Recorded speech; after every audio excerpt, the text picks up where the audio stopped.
हाय बच्चों, कैसे हो? सभी को गुड इवनिंग। मैं आकाश सर, विद एजुकेशन क्लासेस। तो चलिए आज आप लोग के बीच एक फिर आज टॉपिक लेकर आया हूं। आज का जो टॉपिक है वो है आपका धोबन सोडा, और उससे हम लोग बेसिक जानकारी लेंगे और इससे ऑब्जेक्टिव आप लोग को पूछा जाता है। तो आइए हम इसके बारे में देखते हैं। तो आइए देखिए, आज के हम लोग जो टॉपिक है वो है आपका धोबन सोडा, है ना। इसका साधारण नाम में हम लोग धोबिया सोडा भी बोलते हैं, बासिंग सोडा भी बोलते हैं, है ना।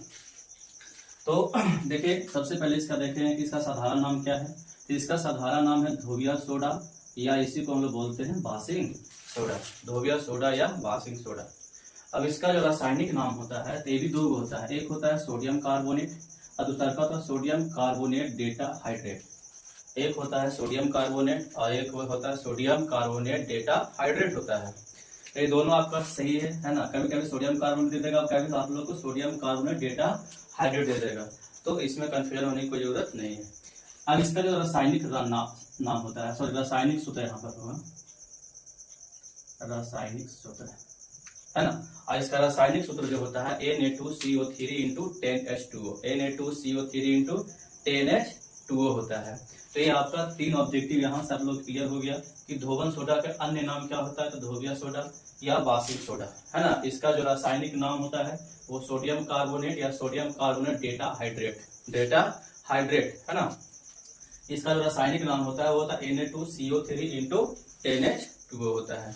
तो आज हम लोग इसके बारे में जान रहे थे। अब आइए इसके बनाने की विधि। तो कभी कभी आपसे पूछता है कि धोबन सोडा के किस विधि द्वारा बनाया जाता है, तो उसको हम लोग बोलते हैं साल्वे विधि। कौन विधि? साल्वे विधि से। तो यहाँ पर लिखे हैं बनाने की विधि, लिखा हुआ कि धोबन सोडा को साल्वे विधि द्वारा प्राप्त किया जाता है। और ये जो है ना बहुत ही VVI है, एग्जाम में पूछा जाता है कि सोडियम कार्बोनेट को किस विधि द्वारा प्राप्त किया जाता है, तो वो है आपका साल्वे विधि। चलिए, तो धोबन सोडा को साल्वे विधि द्वारा प्राप्त किया जाता है जब कास्टिक सोडा के सांद्र विलयन में अगर हम लोग hydrogen gas, sorry carbon dioxide CO2, अगर गैस को हम लोग प्रवाहित करते हैं किसमें? कास्टिक सोडा, है ना। कास्टिक सोडा में अगर हम लोग CO2 मतलब कार्बन डाइऑक्साइड प्रवाहित करते हैं तो सोडियम हाइड्रोजन कार्बोनेट का विलयन प्राप्त होता है। सोडियम हाइड्रोजन कार्बोनेट का क्या प्राप्त होता है? विलयन प्राप्त होता है। और जब सोडियम हाइड्रोजन कार्बोनेट को अगर हम गर्म करते हैं तो हमको सोडियम कार्बोनेट प्राप्त होता है। क्या प्राप्त होता है? कार्बोनेट। सबसे पहले समझिए कि अगर हम लोग कास्टिक सोडा में अगर हम लोग कार्बन डाइऑक्साइड को जब हम कार्बन डाइऑक्साइड गैस को प्रवाहित करते हैं तो हमको प्राप्त होता है सोडियम हाइड्रोजन कार्बोनेट।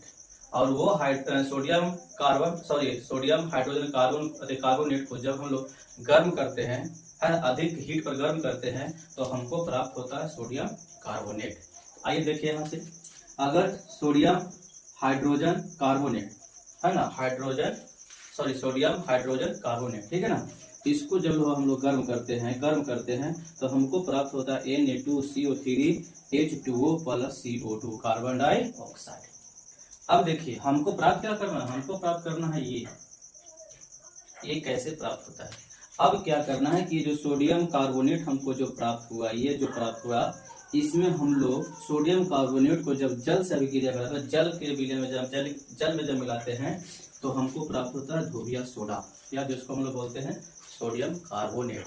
तो देखिए ये आपका था सोडियम कार्बोनेट, इसमें जब हम लोग जल को मिलाएं और रवाकरण किए इसमें, तो हमको प्राप्त हुआ Na2CO3 इंटू 10H2, जिसको हम लोग बोलते हैं धोबन सोडा, या इसी को हम लोग बोलते हैं sodium carbonate data hydrate, sodium carbonate data hydrate कहते हैं। तो ये था आपका बनाने की विधि। तो सबसे ज्यादा पूछ देता है कि ये धोबिया सोडा को बनाने किस विधि द्वारा बनाया था? साल्वे विधि द्वारा। नेक्स्ट है आपका इसका उपयोग कहाँ कहाँ होता है। तो देखिए धोबन सोडा जब है ही तो कपड़ा धोने में तो जरूर करेंगे, है ना। कपड़ा धोने या साफ करने में हम लोग करेंगे। दूसरी बात है कि घर की जो फर्श होती है उसको साफ सफाई करेंगे। हाँ, आगे है क्या कि जल की जो खरापन है ना उसको दूर करने में। आप देखते होंगे कि जब हम लोग पानी में जब सर्फ मिलाते हैं, सर्फ को जब मिलाते हैं तो पानी क्या हो जाता है? चिकनापन हो जाता है ना। मतलब जो पानी का जो खरापन होता है ना वो क्या हो जाता है? दूर हो जाता है। आगे क्या है इसका हम लोग प्रयोग साबुन, कांच और कागज बनाने में हम लोग औद्योगिकों में प्रयोग करते हैं। तो ये इसका उपयोग था। है ना, पूछ देगा आपके धोबिया सोडा का एक उपयोग निम्नलिखित में से कौन है, तो आपको है ना याद रखना है। नेक्स्ट है इसका कुछ पॉइंट है इसमें बाबू, यह एक श्वेत रवेदार ठोस पदार्थ होता है ना, यह जो होता है एक श्वेत रवेदार ठोस पदार्थ होता है। फिर आगे है कि यह जल में अत्यधिक विलेय होता है, बहुत जल्दी ही क्या हो जाता है, घुल जाता है। जिस सर्प देखे होंगे आप, तो सर्प को क्या है, थोड़ा सा गर्म पानी होता है तुरंत वो क्या हो जाता है, घुल जाता है, तो ये बहुत ही जल्दी घुल जाता है। यह जो होता है इसका जलीय विलयन क्या होता है, प्रबल क्षारीय होता है। इसका जलीय विलयन प्रबल क्षारीय होता है ना। अब आपको पता है कि अगर जो कोई भी चीज अगर प्रबल अथवा क्षारीय होता है तो उसका जो स्वाद होता है वो क्या होता है, कड़वा होता है ना। और इसका जो पीएच मान होता है बाबू लगभग 11 होता है, क्या होता है, लगभग 11, मतलब ये 7 से अधिक होता है। जो क्षारीय होता है उसका पीएच मान 7 से अधिक होता है, जो अम्लीय होता है उसका पीएच मान 7 से कम होता है। जैसे जैसे उसका पीएच मान घटेगा, अम्लीयता का पीएच मान घटेगा, है ना, उसकी अम्लीयता क्या होगा, बढ़ेगा। और जैसे क्षारीयता का मान बढ़ेगा उसकी क्षारीयता क्या होगी, बढ़ेगी। और उदासीन कौन होता है, जिसका पीएच मान 7 के बराबर होता है उसका, है ना, उसे हम लोग उदासीन कहते हैं। जैसे जल होता है ना, और नमक होता है, तो ये दोनों क्या होता है आपका, उदासीन होता है। आगे इसमें कहता है कि इसे हवा में छोड़ देने पर जल को अंशतः खोकर सोडियम कार्बोनेट मोनोहाइड्रेट बना देता है।